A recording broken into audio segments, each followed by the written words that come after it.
आयु तक मैं आपकी बनाई सीमाओं के बंधनों में बंधा रहा हूं, कभी आपकी आज्ञा का उल्लंघन नहीं किया। पिताजी, मैं अब केवल आपका पुत्र नहीं, आप मुझे शाक्यों का राजा बनाने जा रहे हैं। इसीलिए मैं आपसे आज एक प्रश्न पूछता हूं, क्या परानुभव से स्वानुभव का मूल्य अधिक नहीं होता? आचार्य कौंडिन्य कहते थे, सही राजा वही होता है जो राज सिंहासन पर नहीं, प्रजा के हृदय में विराजमान है।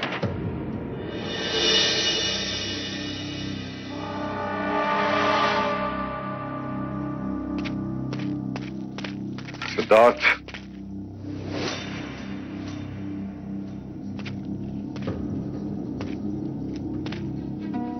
लगता है युवराज हम सबको अवाक करने पर तुले हुए हैं।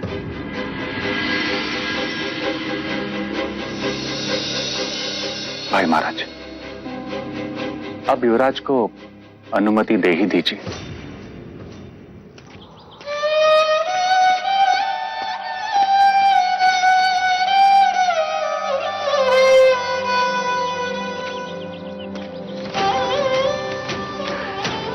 क्यों मुझे ऐसा लगता है कि सब मुझसे कुछ छिपा रहे हैं?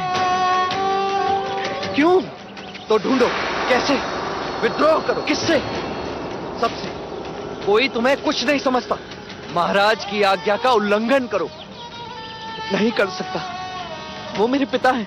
पिता ऐसे होते जो अपनी ही संतान को सीमाओं में बांधे। ऐसे होते जो क्षत्रिय बनाना चाहते हैं पर साहस से दूर रखे। तुम केवल स्वयं के बारे में सोचो सिद्धार्थ। राज्य की सीमाओं में रहकर तुम सम्राट कैसे बनोगे? नहीं बनना मुझे सम्राट। नहीं चाहिए कोई राजपाट। मत भूलो, मनुष्य कीर्ति से अमर बनता है और कीर्ति कर्तव्य पालन से बढ़ती है। पंख फूटते ही पंछी आकाश में अपना घोंसला छोड़कर उड़ते हैं। वन में पशु स्वतंत्र विचरते हैं तो तुम मनुष्य होकर क्यों बंधे हो? तोड़ दो सारे बंधन। मैं नहीं तोड़ सकता। मैंने कहा था, क्रोध सब कुछ कर सकता है। नहीं, तुम चले जाओ यहां से। मेरी तरफ दृष्टि करो, देखो मेरी तरफ। नहीं, मैंने कहा चले जाओ यहां से। मैंने कहा मेरी तरफ दृष्टि करो। नहीं, मैंने कहा दृष्टि करो मेरी तरफ। नहीं, मुझसे दृष्टि मिलाओ सिद्धार्थ, मुझसे दृष्टि मिलाओ।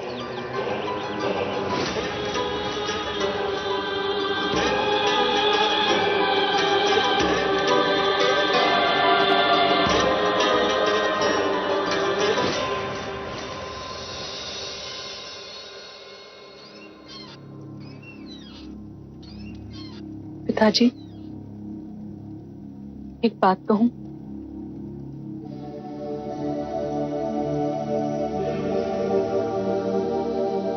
कब तक आप उन्हें वास्तविकता से और लोगों से दूर रखेंगे? अनुमति दे दीजिए। चाहे लाख जतन कर ले राजन, तेरा पुत्र सन्यासी ही बनेगा। असित मुनि की भविष्यवाणी तुम नहीं जानती, अन्यथा ऐसा कभी न कहती। मैं जानती हूं, मां ने मुझे सब कुछ बता दिया है।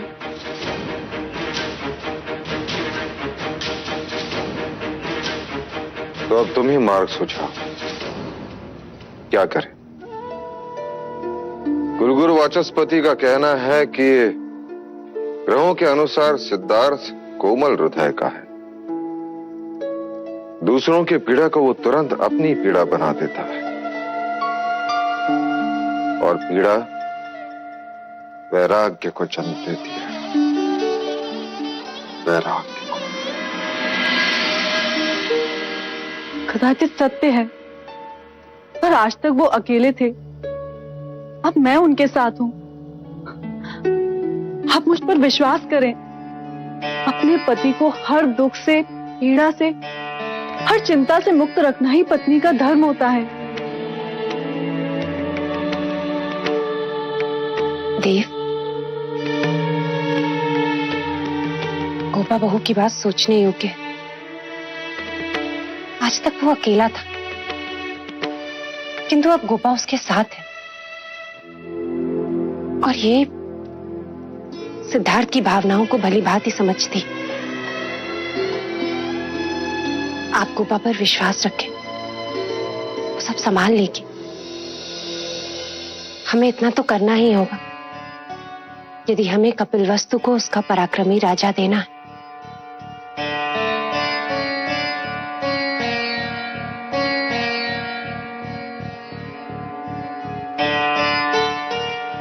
ठीक है बहू,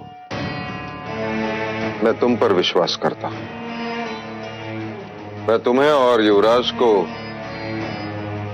भ्रमण की स्वीकृति देता हूं।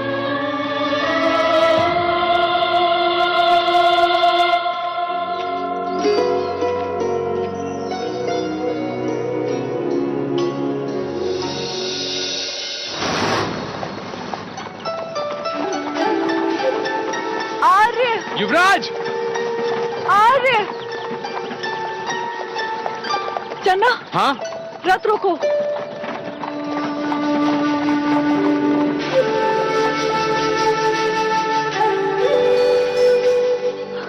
आर्य! आर्य!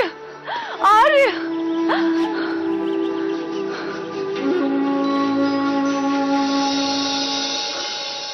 क्या हुआ गोपा? और तुम्हें क्या हुआ? अचानक सब कुछ छोड़कर यहाँ चले आए तुम। कब से ढूंढ रहे हैं तुम्हें हम। मैं अपने आप को रोक न सका, लड़ रहा था अपने आप से। क्या मांगा था मैंने? केवल इतना कि मैं शाक्यों की सीमाओं में घूमना चाहता हूं। और उन्होंने हाँ कह दी। पिताजी ने हाँ कह दी? हाँ। हाँ युवराज। और उन्होंने कहा? क्या कहा पिताजी ने? उन्होंने कहा कि सिद्धार्थ शाक्य देश में जहाँ चाहे वहाँ भ्रमण कर सकता है, उस पर कोई प्रतिबंध नहीं, पर उसे अपनी भार्या को साथ ले जाना होगा। फिर मुझे कोई आपत्ति नहीं।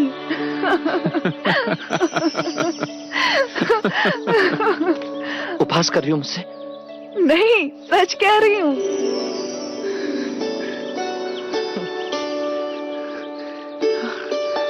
यानी इतने सालों के प्रतिबंध से अब मुक्ति मिलेगी? हाँ युवराज। हाँ चला।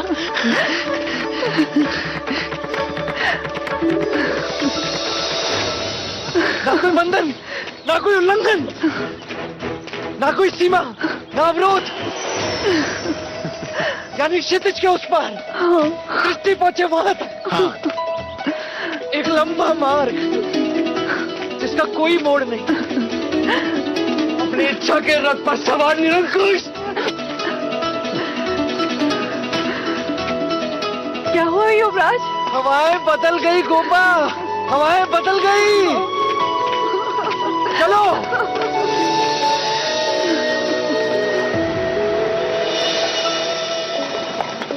चन्ना, चन्ना, मुझे शाक्य राज्य के कोने कोने में जाना है। मिट्टी के हर कण को छूना है, प्रत्येक भावना की अनुभूति से समृद्ध होना। रथ तेज चलाओ चन्ना, कहो अश्व से कि वो हवा से बातें करे। मैं सबसे मिलूंगा, केवल एक नगर नहीं, सारे नगर देखूंगा। उनका संगीत, उनकी बोली, वो सब कुछ।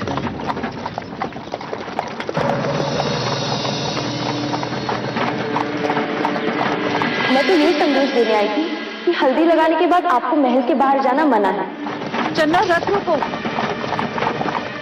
क्या हुआ गोपा? कहाँ जा रही हो? सुनो।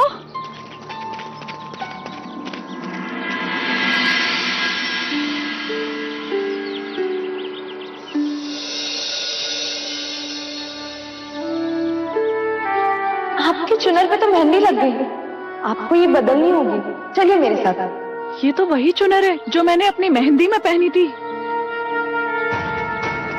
तुम्हें ये चुनर कहाँ से मिली? ये तो मेरी है। क्यों असत्य कह रही हो? नहीं नहीं, वो दूर एक झोपड़े का घर है, चला हुआ।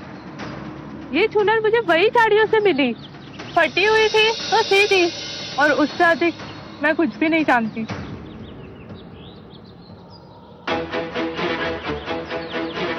चला हुआ घर?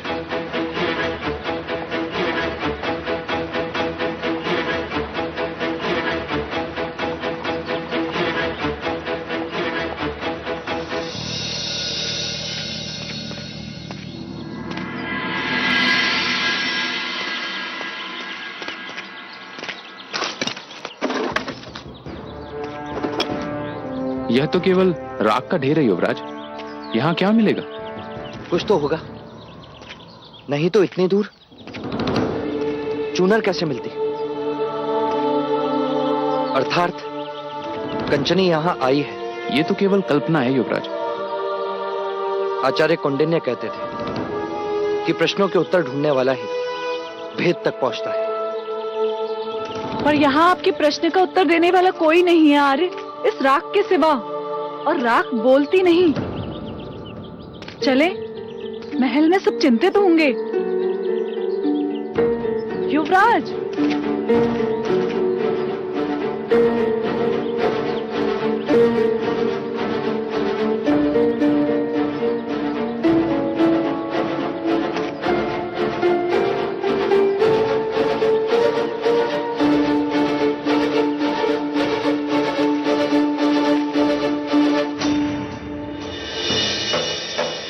कभी कभी राख भी बोलती है गोपा, और इस समय ये कह रही है कि ये माला ज्येष्ठ की है।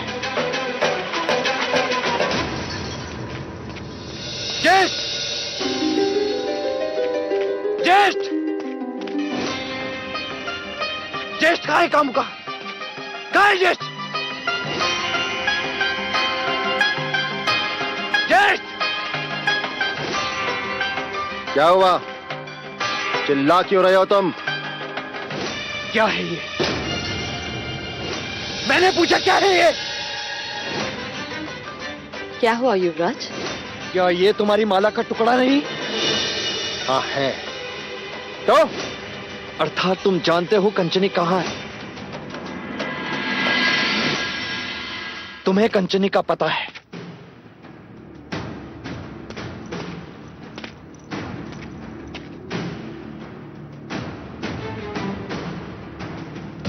ये तुम क्या कह रहे हो युवराज?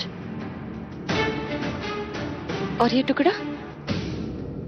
टुकड़ा मिला कहां से? उसी चले हुए आवाज से जहां गोपा की चुनर मिली, जिसे धुलवा ने उस रात कंचनी लेकर गई थी। तुम जानते हो ज्येष्ठ, कंचनी के बारे में तुम जानते हो? नहीं, मैं कुछ नहीं जानता। तो ये माला का टुकड़ा वहां कैसे पहुंचा? कहा ना, मैं नहीं जानता। मेरे विवाह की रात तुम राजमहल में नहीं थे ज्येष्ठ। प्रातःकाल लौटे थे। काकी माँ भी चिंतित थी।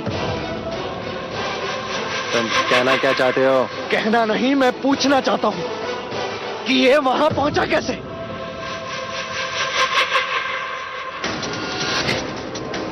कहीं ऐसा तो नहीं कि तुमने कंचनी के साथ फिर से जबरदस्ती की और उसके मना करने पर तुमने उसके प्राण ले लिए? प्राण लेने होते तो यही मार के गाड़ देता। इसके लिए मुझे कहीं और जाने की आवश्यकता नहीं है। और किस माला के टुकड़े की बात कर रहे हो सिद्धार्थ? ये देखो, बोलो कितनी चाहिए तुम्हें? बोलो। जिस तरह तुम अपने दास दासियों में गहने बांटते फिरते हो ना सिद्धार्थ, उसी तरह मैंने भी कभी खुश होकर कंचनी को कोई माला दी होगी। और हाँ, वहां से यशोधरा की चुनर भी तो मिली है ना। फिर तो हत्या का आरोप यशोधरा पर भी लगना चाहिए। युवराज, देवदत्त! युवराज छोड़ो, देवदत्त! महाराज! देवदत्त सत्य कह रहा है सिद्धार्थ।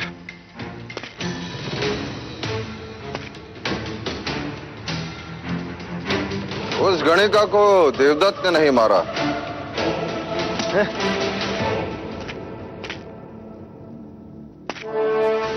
गुप्तचरों से पता चला है कि कंचनी के शव के साथ हमें कार्णिक का भी शव मिला है वहां। कौन कार्णिक? कंचनी का प्रेमी, जो रंगमहल कई बार उसे मिलने के लिए आता था।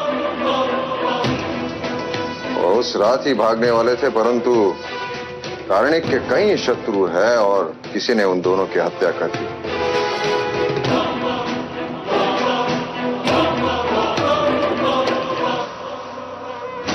देख लीजिए महाराज, देख लीजिए, मेरा देवदत्त कितना भी बुरा हो, परंतु किसी की हत्या नहीं कर सकता। और तुमने आज अपने ज्येष्ठ को हत्यारा भी बना दिया। क्षमा करना मंगला। सिद्धार्थ, अपने ज्येष्ठा से क्षमा मांगो।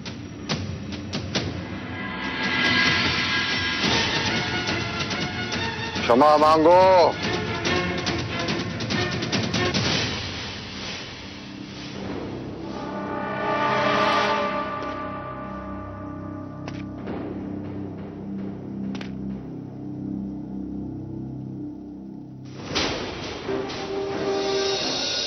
क्यों मुझे अभी भी लग रहा है कि तुम अपराधी हो?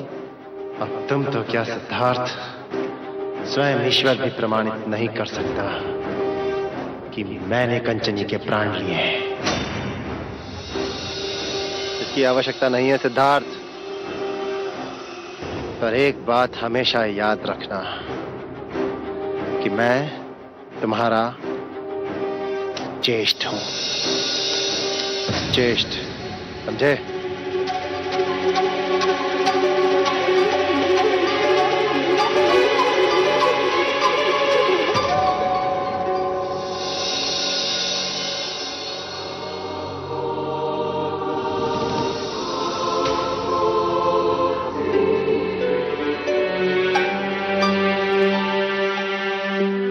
हमारे आंसू तो रुकने का नाम ही नहीं ले रहे। ऐसा ही होता है गोपा, जब मन में ग्लानि होती है, पीड़ा होती है, मन संघर्ष करता है, तब मेरी आंखों से आंसू नहीं रुकते। पहले भी कहा था और आज भी कह रही हूं आर्य, कि जीवन को इतनी गंभीरता से ना लो कि वो बोझ लगे। बोझ कहो या प्रश्न, मेरे लिए तो एक ही है। ऐसा मेरे साथ ही क्यों होता है? हर जगह संघर्ष। संघ राज्य में विचारों का संघर्ष, ज्येष्ठ के साथ आदर्श का संघर्ष, पिता के साथ सीमाएं तोड़ने का संघर्ष, युद्ध के डर का संघर्ष, मृत्यु के भय का संघर्ष। और इन्हीं संघर्षों के कारण कभी कभी मैं स्वयं को खो देता हूं,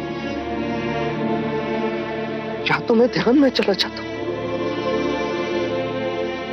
या फिर किसी का ध्यान नहीं रहता। जैसे आज मैंने मंगला काकी का मन दुखाया। इन सारे संघर्षों का अंतिम उत्तर केवल एक ही है, आसपास की परिस्थिति को बदलो और प्रारंभ स्वयं से करो। शाक्य राज का भ्रमण करना तुम्हारी इच्छा है और महाराज की अनुमति भी है, तो हम यहाँ क्यों हैं? नई जगह में क्यों नहीं? नई जगह, नए लोग, नए विचार। हाँ गोपा, कदाचित कोई ऐसी जगह जहां पीड़ा ही ना हो।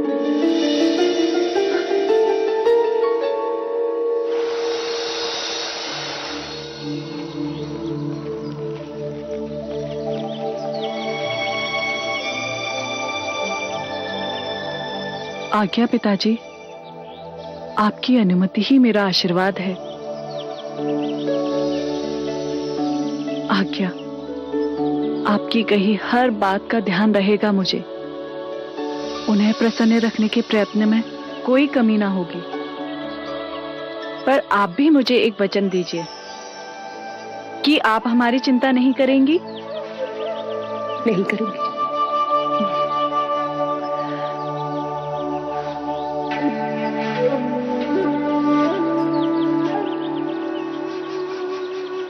आप भी महादेवी का ध्यान रखिएगा। और तुम भी अपना ध्यान रखना और सिद्धार्थ का भी। जी। और अब मुहूर्त बीतने से पहले प्रस्थान करो।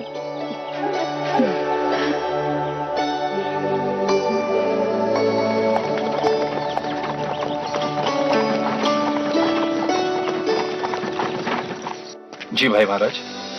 सिद्धार्थ की यात्रा के आयोजन में कोई कमी तो नहीं?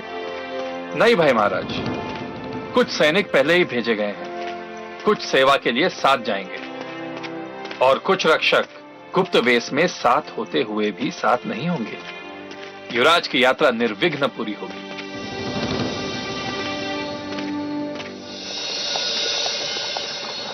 युवराज, हम जहां ठहरने वाले हैं वहां फूलों की एक घाटी है। वहां राजकुमारी के पसंद के कई फूल खिलते हैं। देखो, मार्ग में 2 मोड़ जा रहे हैं।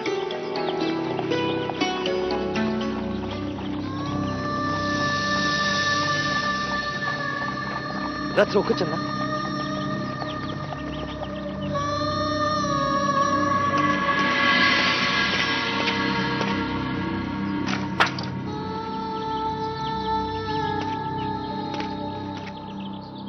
आप लोग पीछे क्यों जा रहे हैं? यदि हम आपसे कुछ पूछेंगे तो अनर्थ नहीं होगा। ये मयूर पंख आपने अपनी कमर पे क्यों बांधे हैं? क्या ये यहाँ की कोई रीत है अथवा प्रथा? नहीं, दोनों ही नहीं। तो कारण क्या है? केवल शरीर का सुशोभन या नृत्य की वेशभूषा का कोई भाग? ना युवराज, ये ना शरीर सुशोभन है और ना ही किसी नृत्य के लिए वेशभूषा। हम अधम वर्ण से हैं। युवराज वर्ण भेद को नहीं मानते, बिना संकोच के कहो। यहाँ का नियम है युवराज, हमारे छूने से मिट्टी अपवित्र हो जाती है। हमारे पचिन्हों पर ब्राह्मणों और क्षत्रियों के पद न पड़े, इसलिए हमें अपने पद चिन्ह मिटाने पड़ते हैं। इसीलिए प्रत्येक शूद्र अपनी कटी पर ये मयूर पंख बांधते हैं।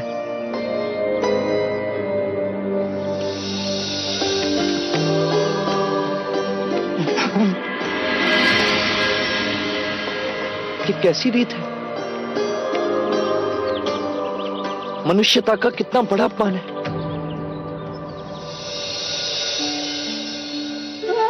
क्षमा करें युवराज, अब हमें जाना होगा, अन्यथा विलंब होने के कारण हमें कोड़े की मार खानी पड़ेगी। हाँ।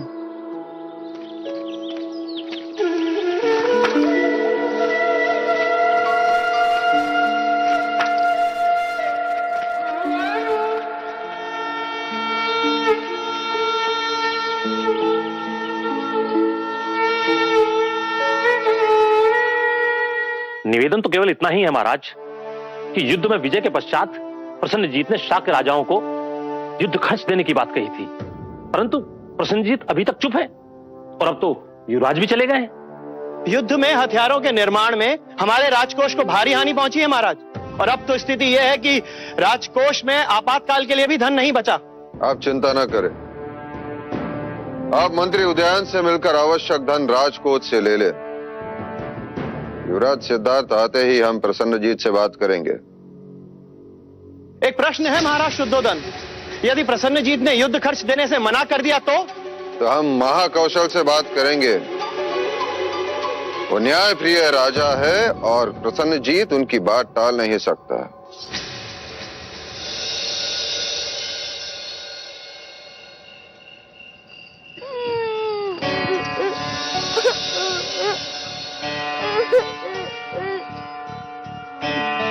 तुमने कुछ सुना गोपा? क्या? किसी बालक के रोने की आवाज।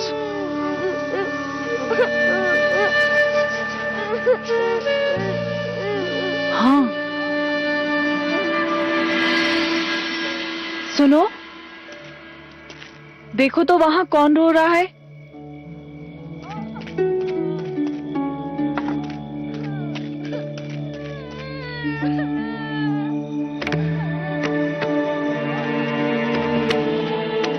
वो छोटा सा बालक है राजकुमारी।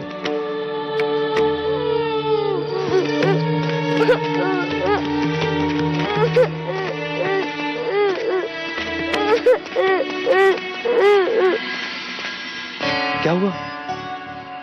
कौन हो तुम और क्यों रो रहे हो? क्या नाम है तुम्हारा? मैं दारुण, हमारा भाई है ना भाई, इतना बड़ा। हाँ, क्या हुआ तुम्हारे भाई को? उसे राज के सैनिक ले गए। सैनिक? सैनिक क्यों ले गए उसे? उसे काला जुआर था। तो उसे वैद्यराज के पास लेके गए होंगे। ना ना, उसे नई नगरी ले गए।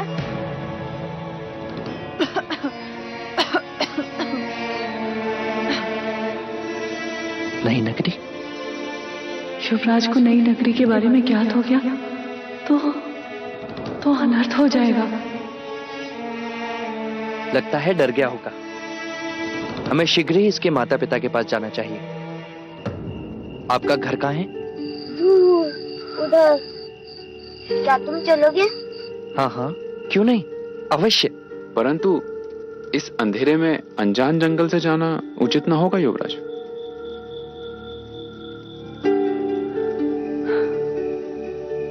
आज हम दारुण को भोजन कराकर यहीं सुला लेते हैं आर्य। प्रातःकाल हम तुम्हारे साथ तुम्हारे घर चलेंगे। क्यों, सही कहा ना हमने? हाँ। चलें?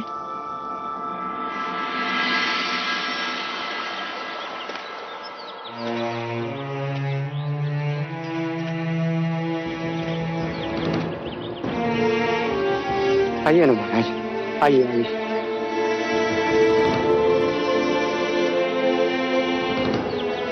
बैठिए युवराज, बैठिए।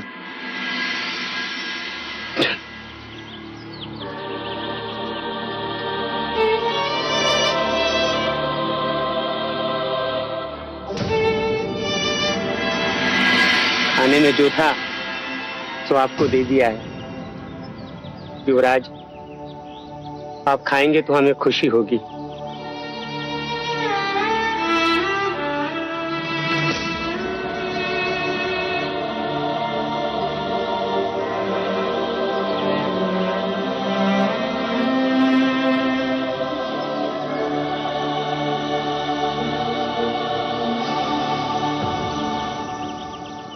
आपका पूरा परिवार इतने चावल में कैसे निर्वाह कर लेता है? क्या करे युवराज, दिन भर परिश्रम करके इससे अधिक नहीं जोड़ पाते। तो गांव वाले अच्छे हैं जो हमेशा एक दूसरे की सहायता कर देते हैं, लेकिन वो भी क्या करें।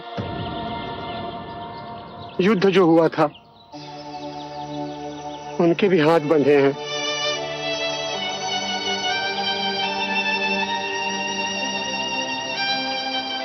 आपका दारुण कर रहा था, राज्य के सैनिक इसके भाई को कहीं ले गए हैं, किसी नई नगरी में।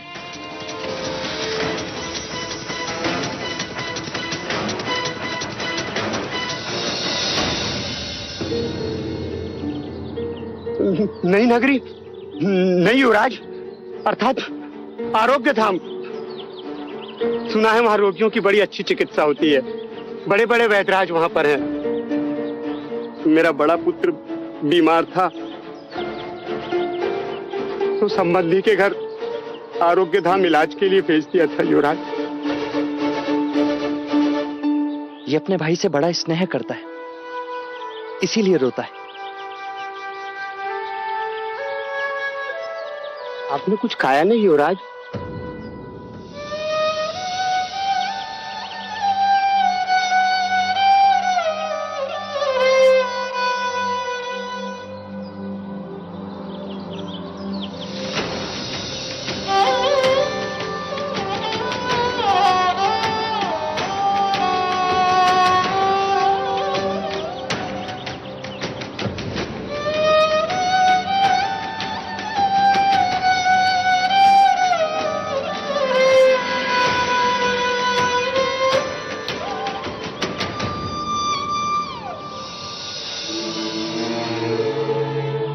युवराज सिद्धार्थ है ना?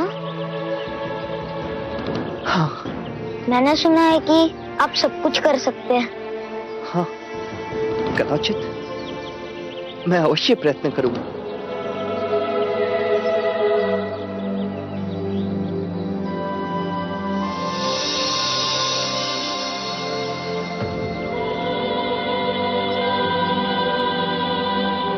बाबा,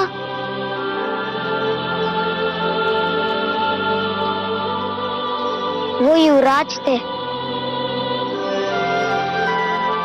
नहीं, ईश्वर।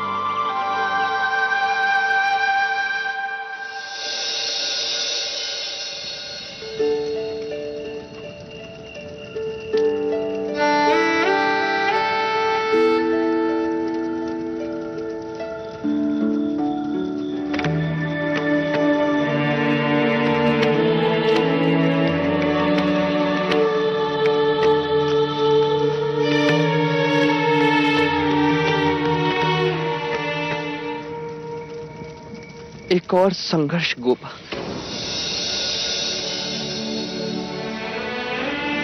एक मनुष्य इतना गरीब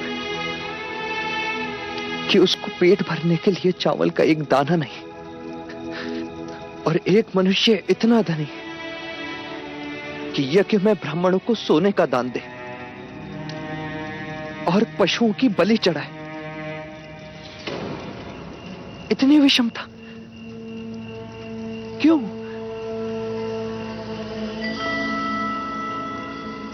गोपा, हम महलों में रहते हैं, पकवान खाते हैं, तो फिर मिट्टी में रहने वालों को कैसे समझ पाएंगे?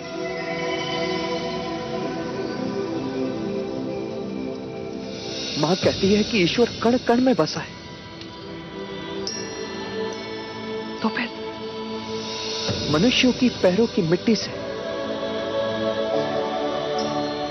ईश्वर अछूता कैसे हो गया? इतना मत सोचो आर्य। ठंड बढ़ रही है, भीतर चलें?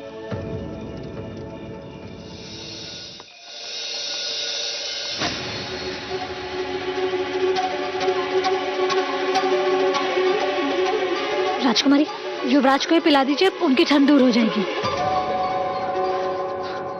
मना किया था कि ठंडे पानी से संध्या में स्नान ना करें, पर युवराज माने ही नहीं। अब औषधि के साथ साथ दाने क्यों पिला रही हो गोपा? राजकुमारी, आप चिंता ना करें। जब ऋतु बदलती है, उसके बदलाव से हर किसी को ठंड लगती है, फिर शरीर को उसकी आदत हो जाती है। और वैसे भी युवराज पहली बार ऐसे शीत प्रदेश में आए हैं।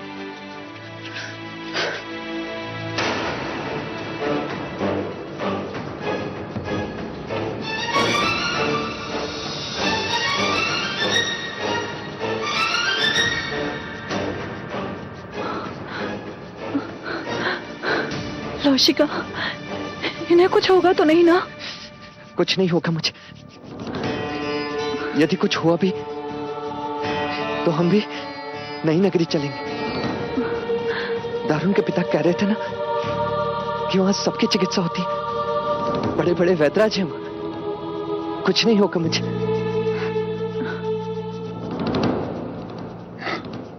राजकुमारी, युवराज के नाखून और नीले पड़ते जा रहे हैं। अब जो करना है वो आप ही को करना है।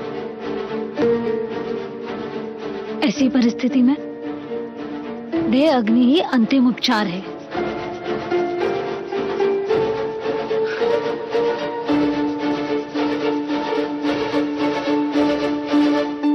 चन्ना,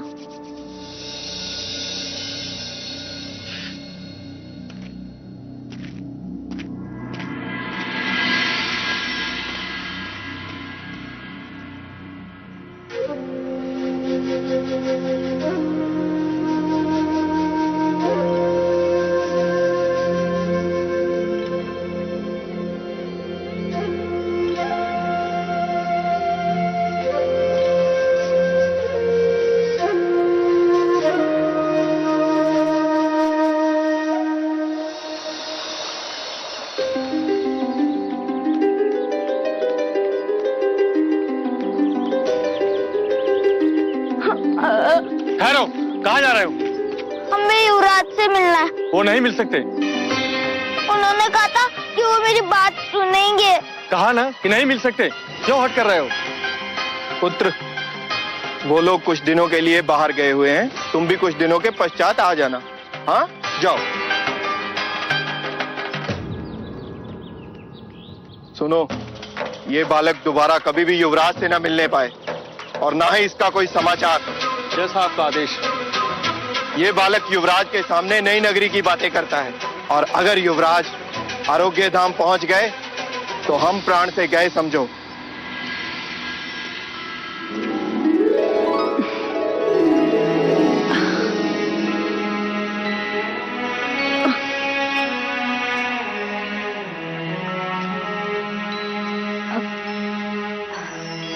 युवराज कैसे है?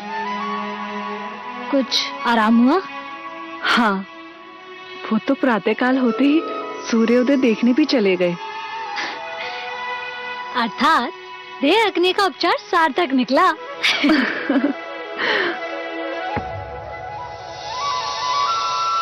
ये क्या है राजकुमारी? क्या हुआ? आपके हाथ का वो सूत्र? कैसा सूत्र? ये सूत्र कुलगुरु ने तुम्हें पुत्र रत्न प्राप्ति के लिए दिया है। जिस दिन संतान का आगमन संभव हो जाता है, ये सूत्र अपने आप छूट जाता है। वो सूत्र टूट गया अर्थात? क्या ये सच है?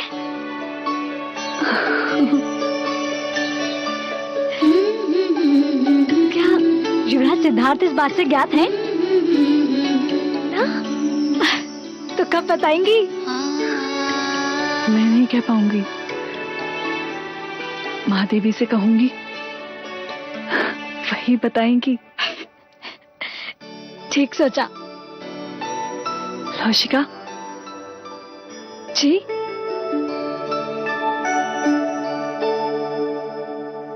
मैंने सुना था कि तुम सिद्धार्थ की दाई माँ थी। अब सिद्धार्थ की संतान की दाई माँ बनोगी।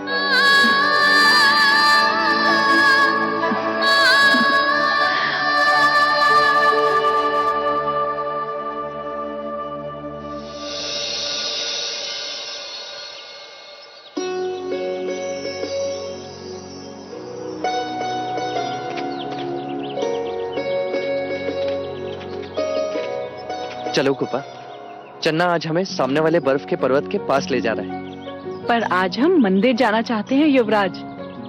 क्यों कुपा? अचानक ईश्वर की इच्छा? इच्छा को जन्म लेने में समय ही कहाँ लगता है। बस ऐसे ही मन में आया तो। ठीक है चन्ना, आज हम मिट्टी के मनुष्य पत्थर के ईश्वर से मिलने मंदिर जाएंगे।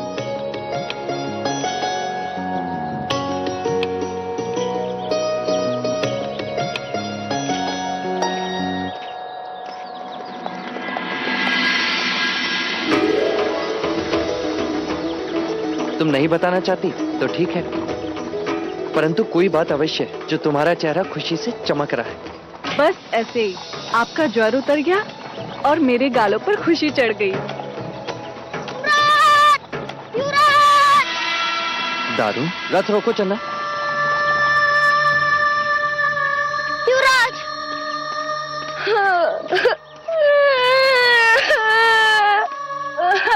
क्या हुआ दारू?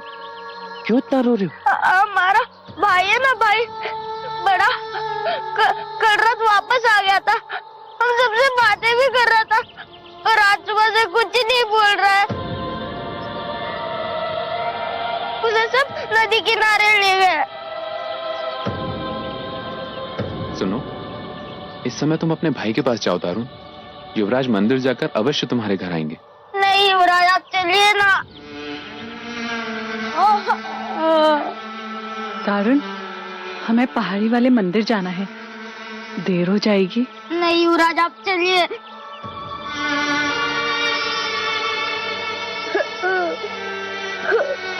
मंदिर के भगवान तो पत्थर के हैं, कहीं नहीं जाएंगे। आप इतने नास्तिक कैसे हो सकते हो?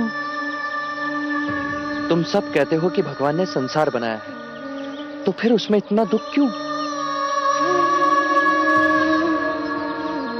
इस बालक की आंखों में आंसू क्यों? मुझे लगता है सबसे पहले हमें इसकी समस्या का हल ढूंढना चाहिए। चलो दारुण।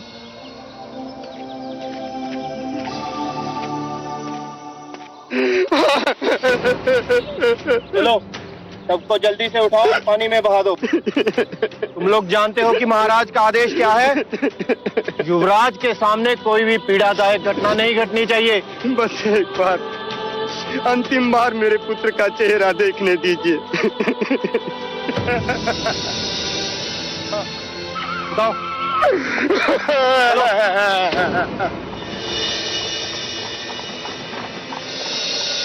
रुक जाइए।